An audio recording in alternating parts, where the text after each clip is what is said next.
the Gympie Music Muster for 2025, and I love the muster because you get to catch up with some really good mates, and one of those is Amber Goldsmith. Hello. How you going, Chaz? I'm good. And how's the morning been? Made it to muster site?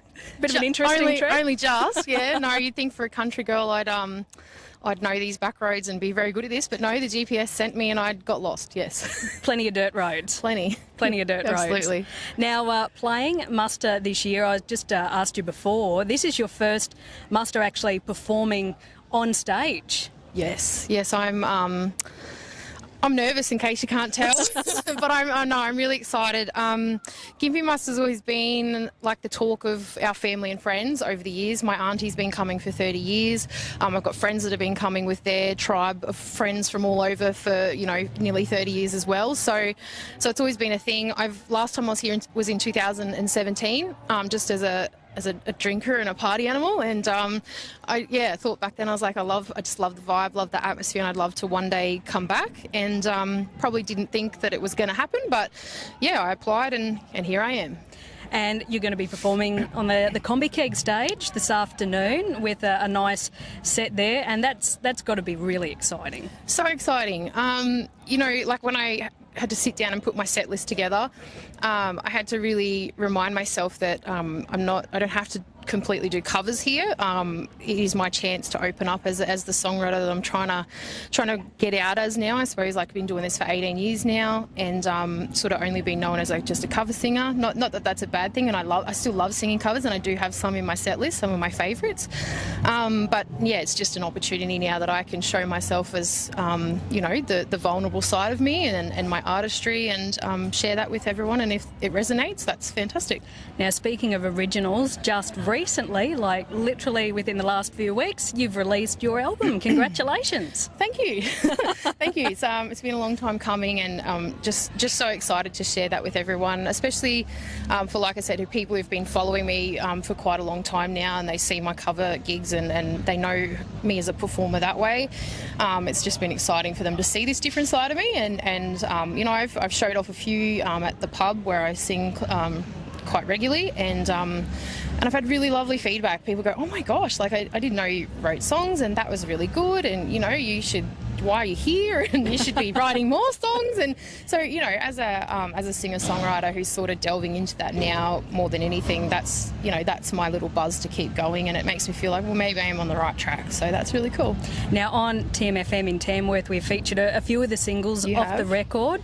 The title track Drive, the most recent one, but yes. I mean, I have to say, I finally had the chance to listen to the full record on my trip here to the muster. Oh, amazing. It was part of my road trip list. Yes. And I loved it, but it really sort of felt like it's a real journey, very reflective of your life. Yes. Yeah, and I'm so glad to hear that, because like I said, as an artist, that's really what I wanted to portray, and being my second album but being all my own written songs, it was important to me to take people on that journey with me, and every one of those songs really resonates with what I've lived and breathed and been through over the last 10 to 14 years. So it's really special to be able to share that, and it just not only lets people have an insight to my life as an artist and just a normal person like everyone else. Like I'm nothing special. I'm just an everyday person, but just having people be able to relate to those words, and if they take something from it and it makes them happy, which that's what music's all about, is making people happy. So yeah, it's just nice to share those stories, I suppose, with everybody. There was one particular song which I know hasn't been released as a single, but it is on the track list for the record, and that's Better Off. Yeah. I love that song. Do you? I do. Oh my God, I'm going to get emotional.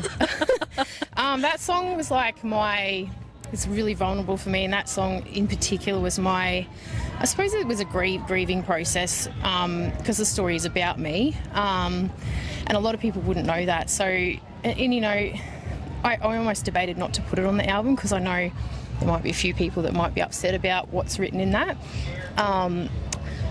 But I felt like I needed to do that. I needed to do that to have closure on that part of my life, and hope that, I suppose, someone who's been through the same, they'll go, oh my gosh, you know, someone who can relate to exactly how I'm feeling as well. So, yeah, and I feel like, you know, there was a positive at the end of that song. It wasn't all sad. It really was, well, this was the positive that I took out of that situation, and that was that in the end I was better off.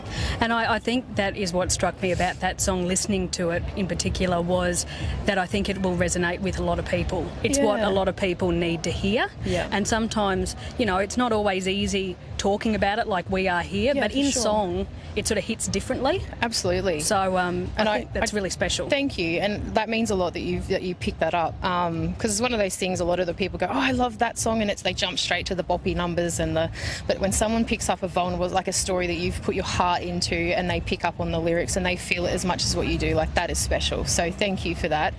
And yeah, I don't think I'll be singing that one on stage just yet, because it still strikes a chord. But yeah, no, I'm glad you liked it. So what is in the set list for the afternoon? Yeah, look, I think I wrote it like 3 or 4 weeks ago, so I actually can't remember, and I have been practicing a bit in amongst my busy life, but there is about 5 or 6 songs, I think, from memory, but then a couple of my favourite covers as well. So I think the 3 singles, I think they're on there, and just a couple of the other ones that I haven't really delved into out in public yet. So it'd be nice to see how people take it, and yeah, hopefully get a few more followers or something. I don't know. Oh, look, I'm sure your star is on the rise, Amber. It's been amazing to watch your journey, and I'm so happy for you that the record's finally out, because I know there's been a lot of blood, sweat and tears, and it's been a very long process. Yeah. If people would like to get their hands on a copy of the record Drive, it's out now. Yeah. How's the best way to go about that? Yeah, look, I've taken everything offline as far as like selling physical copies. I'm just trying to work that out financially with websites, and it's quite expensive. But I have a little store in Kingaroy where they can actually come in and see me and purchase all of my stuff. But otherwise, they are on all streaming platforms online as well, so you can listen to it pretty much anywhere. But if you like that physical copy in your hand, or you want to represent with a hat or a shirt, just message me privately through Facebook, and I can organise to send stuff out, or they can come and see me at my little shop in Kingaroy. Yeah, make a road trip of it, because Kingaroy and the South Burnett, it's a beaut spot, and a good excuse to come and check out your shop. That's and right. See the great region that you still call home, and I used to call home, and still plenty times come back and visit. Yeah, absolutely. Well, you're not getting rid of us, Shaz. Oh, look, no, I love the South Burnett. It's so good to catch up with you in person here at the Muster. You too. Congratulations on being an artist this year, and can't wait to see you take to the stage this afternoon. Oh, thank you so much. I'm very grateful for your time, so thank you.